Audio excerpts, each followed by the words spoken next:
Então a gente percebe que essa relação é o que Jesus passava. E voltando no capítulo 28, então, de Mateus, né, nós lemos o 18, que Jesus disse: é-me dado todo o poder nos céus e na terra. Aí diz: portanto, ide e ensinai todas as nações, batizando-as em nome do Pai, do Filho e do Espírito Santo, ensinando-as a guardar todas as coisas que eu vos tenho mandado. E eis que eu estou convosco todos os dias até a consumação dos séculos. Então Jesus, ele envia a sua igreja, ele comissiona a sua igreja para falar o quê? Que ele, Jesus, é salvador das pessoas. Que ele, Jesus, sendo Senhor e sendo Deus, se fez homem e assumiu o lugar dos pecadores na cruz do Calvário. Então, essa primeira igreja do primeiro século vai por todo mundo, percorrendo e ensinando. Vai ensinando a respeito do Evangelho. Evangelho é a única mensagem que a igreja comporta e transmite, amados, para os pecadores. Evangelho é a única mensagem enviada por Jesus que nos foi entregue para que a gente pregasse. Deus não enviou a igreja para doutrinar o mundo, tá certo? Deus não enviou a igreja para ensinar as doutrinas da Bíblia ao pecador. Isso é até injusto. Ninguém pode entender o Evangelho a não ser após o novo... Ninguém pode entender, né, todas essas doutrinas do Evangelho, das Escrituras Sagradas, se ele não nascer de novo. Então a gente não doutrina quem não nasceu de novo. A gente não quer, de fato, fazer com que as pessoas tenham um comportamento, um pensamento, se elas não nasceram de novo. Porque Paulo vai dizer em 1 Coríntios capítulo 2, que não é possível entender o Evangelho a não ser pelo Espírito de Deus. Tem que ser espiritual, um homem espiritual. Tem que ser uma pessoa nascida de novo. Então, amados, a gente precisa pregar o Evangelho. O que a igreja fez ao longo de toda a história foi pregar o Evangelho. O Evangelho resume-se em que os homens todos são pecadores. Não tem condição alguma de fazer nada para se salvar ou para se beneficiar diante de Deus. Mas que Jesus morreu em seu lugar e que o sacrifício de Cristo é único e suficiente. Esse é o Evangelho simples, puro. O que Paulo pregava, o que Pedro pregava, o que a igreja pregou em todos esses séculos, inclusive de perseguição, né? E com essa mensagem a igreja foi enfrentando impérios, como a gente vai ver, enfrentando hostes infernais, foi vencendo culturas, política, foi vencendo tudo, o Evangelho de Jesus Cristo. E a igreja, então, ela tem essa missão de pregar o Evangelho. Uma igreja que não prega o Evangelho, em breve deixará de ser evangélica. Não é? É um negócio óbvio, né? E tem algumas igrejas deixando de ser evangélica, porque não pregam o Evangelho. É bem interessante a gente que prega, né? Me parece que o Fábio aí ministra a palavra, e talvez alguma das irmãs, o Paulão também, mas a gente que prega, a preocupação nossa é assim: nossa, o que eu vou pregar para a igreja? Qual vai ser a minha mensagem? Qual é o tema que eu devo escolher? Qual é o assunto? Qual é o conteúdo? Bom, irmãos, quem foi da Assembleia de Deus aí, quem foi da Bleia, né? Quem participa de igrejas pentecostais que usa a harpa cristã, a harpinha cristã, né? Na Batista é o cantor, né? Mas a harpa cristã, tem lá, até o cantor lá já deu a dica para nós, né? Tema do bom pregador, o Calvário. Prega o Calvário que sempre vai dar certo. Prega o Calvário que é uma mensagem sempre, né, autorizada pelo Espírito Santo. Prega o Evangelho, o Calvário, Cristo morrendo na cruz do Calvário. É isso que a gente precisa. É essa mensagem poderosa que salva, tá certo? Que sustenta a igreja. É a mensagem que Deus escolheu para alcançar os pecadores. É a mensagem tão simples, né? E tão rasa que uma criança não se afoga, mas tão poderosa, tão complexa, que um erudito também, com a sua erudição e com a sua capacidade de raciocínio, não consegue decifrar, porque ele parece loucura, mas foi o que Deus escolheu para salvar o pecador, o Evangelho. Então a igreja tem essa missão de pregar o Evangelho, basicamente isso aí. A condição da igreja, em Efésios, capítulo de número 1, carta de Paulo aos Efésios, capítulo de número 1, versículos de número 3 até o verso de número 14, eu acho bem interessante, porque aqui a gente vai falar, a gente está falando da igreja, né? A missão da igreja, agora a condição da igreja. Qual é a condição que a igreja se encontra? Paulo vai falar em Efésios, capítulo de número 1, versículos de número 13 até o 14. Olha que coisa interessante. Bora lá, se vocês puderem achar rapidinho aí para a gente acompanhar.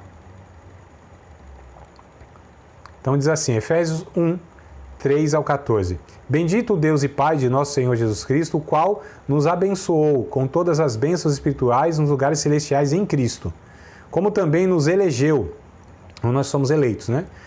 Nos elegeu nele, antes da fundação do mundo. Nós fomos eleitos, a igreja, eu estou dizendo, foi eleita em Cristo antes da fundação do mundo. Olha que coisa interessante. Para que fôssemos santos. Há um propósito. Nós somos eleitos em Cristo para que fôssemos santos e irrepreensíveis diante dele em caridade. Amados, a ideia de santo também aqui é um negócio totalmente diferente do que muitos pensam.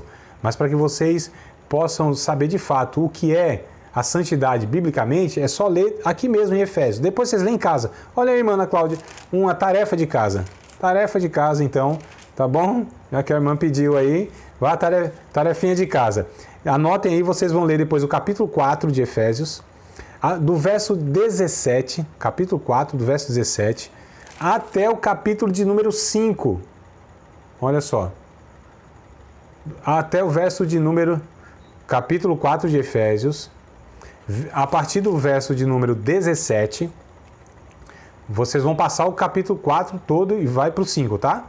O texto é o mesmo, o conteúdo, a fala, o assunto, não é porque acabou o capítulo que o assunto é outro, é a mesma coisa. Paulo está falando aqui, ele ultrapassa aí o que a gente colocou, né? Essas divisões não fazem parte da inspiração bíblica, é fruto aí da organização ao longo da história, tá? Então, o capítulo 4 de Efésios, a partir do verso 17, vocês podem ler até o capítulo 5, versículo de número 15. Aí aqui Paulo vai dizer o que é uma vida santa, o que é santidade, biblicamente falando, tá? Então, aqui está definido o que seria santidade. Lógico, tem outros textos da Bíblia e tal para contribuir, mas aqui já seria um texto suficiente para que a gente pudesse saber o que é santidade bíblica, não santidade religiosa. Santidade religiosa é um negócio complicadíssimo, é um negócio que nem Deus entende. Esse povo tá...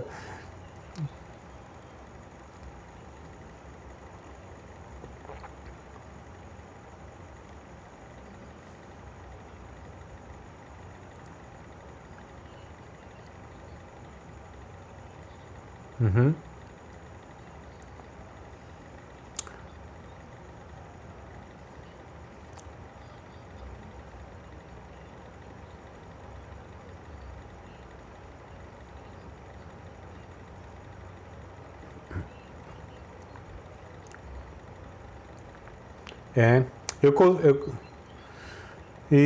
Eu costumo dizer essas coisas pelas quais Jesus não morreu, né? Então vamos lá. É claro que precisa ter um equilíbrio e tal, um bom senso, né? Coerência, mas você dizer que essas coisas elas são a doutrina bíblica é um negócio um pouco complicado. Mas em outra ocasião a gente...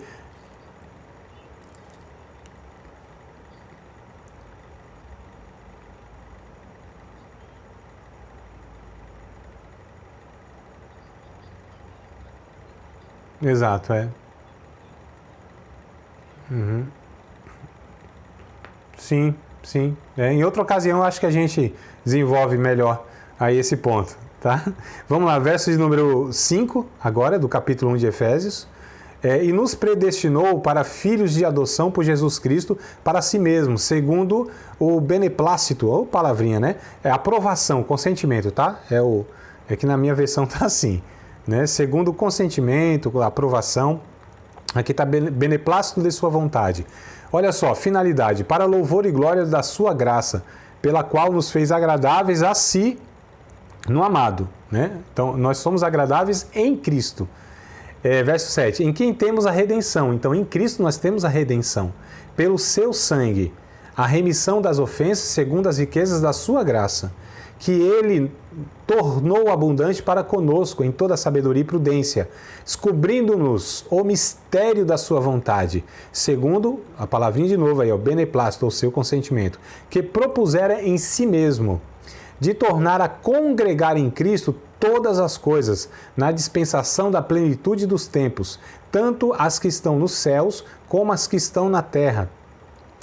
Nele, digo, em quem também fomos feitos herança, havendo sido predestinados, conforme o propósito daquele que faz todas as coisas segundo o consentimento da sua vontade, com o fim de sermos para o louvor da sua glória, nós os que primeiros esperamos em Cristo, em quem também vós estáis, depois que ouvistes a palavra da verdade, o evangelho da vossa salvação, e tendo nele crido, também nele crido, fostes selados com o Espírito Santo da promessa, o qual é o penhor, é a garantia, né? Da nossa herança para a redenção da possessão de Deus para o louvor da sua glória. Qual é a condição da igreja? Assentada nos lugares celestiais, predestinada ao céu, salva, santa, imaculada. Inclusive no capítulo 5, Paulo vai trazer essas falas, né? A igreja como sendo a noiva, sem ruga, sem mácula, sem defeito nenhum. Então, aos olhos de Deus, na ótica de Deus, quando ele olha para a igreja ela é santa. Ela não tem pecado, ela é perfeita. Fala, André, mas calma aí. Você acabou de dizer que o homem nenhum dá conta de coisa alguma. Como que Deus olha para mim, olha para, né, a igreja, os membros da igreja, os salvos, como que olha e fala assim, esses são santos? Porque quando ele olha para a igreja, ele vê o sacrifício de Cristo. Ele vê o próprio Cristo cobrindo a igreja, né? Não são pelos nossos méritos. Então, quando ele olha para nós, ele fala, esse aqui são santos. É o que Paulo vai dizer nas suas cartas no começo, é só ler 1 Coríntios, ler Romanos, vai lendo as cartas de Paulo, bem no comecinho, a vós, os santos, né, os chamados filhos de Deus, aos santificados. Aí quando a gente vai ver Paulo tratando de problemas, os caras bem complicado. Falando, Paulo chamou eles de santo, mas está aqui repreendendo porque eles têm comportamento assim assado? Sim. Porque na ótica de Deus, essa igreja, ela está redimida, comprada pelo sangue de Cristo. É por isso que Deus pode nos abençoar apesar de nós. Não é por causa de nós, amados. Porque se fosse depender de nós, nós estávamos perdidos, o reino de Deus estava falido, Deus estava frustrado e não ia conseguir coisa alguma por nós, imperfeitos. Então a igreja é uma comunidade de imperfeitos. A igreja é uma comunidade de pessoas que estão em um processo chamado de santificação, de aperfeiçoamento, onde alguns estão em uma maturidade mais do que outros, né? E às vezes um que está numa maturidade vacila, cai, peca e fala, e agora? Levanta, sacode a poeira. Eu ia falar da volta por cima, mas vocês iam pensar que era um samba. E não é um samba, é Isaías dizendo lá, levanta, sacode o pó. Né? Vai para frente, confessa o pecado, abandona, alcança a misericórdia de Deus, o justo cai 7 vezes e se levanta. Isso é santificação, é quando nós pecamos, recorremos à graça de Cristo, né? Pedimos para que Deus nos dê condição, recurso para vencer aquela situação que não nos agrada mais, porque nós não pertencemos mais a este mundo, porque a nossa natureza agora é uma natureza regenerada, porque a nossa cidade é nos céus, não é mais aqui. Então a gente precisa entender que a igreja está em uma condição de salvos. Eu sou salvo. Se estou na igreja, eu sou salvo. Né? Agora a maturidade, a santificação e tudo isso aí vai de um para outro.